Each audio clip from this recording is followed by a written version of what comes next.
नमस्कार कोकणकर. ही बघा अवस्था आपली मुंबई गोवा हायवे. सन्माननीय कोकणचे भाग्यविधाते स्वतःला म्हणून घेणारे आपले सर्व कोकणचे आमदार खासदार यांना समर्पित असा हा व्हिडिओ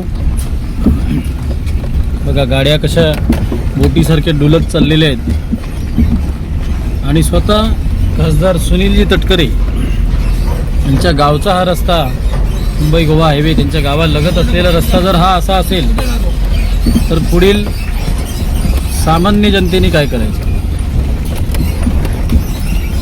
हे बघा. किती बिकट परिस्थिती आहे आणि गाडी चालवायची की उभी करून बाजूने चालत जायचं अशी परिस्थिती इथे निर्माण झालेली आहे. संपूर्ण रस्त्याला खड्डेच खड्डे आणि पूर्ण दीड 2 तास हा प्रवास आपल्याला 1-1, 1.5 किलोमीटरसाठी करावा लागतोय. किती बिकट परिस्थिती आहे बघा.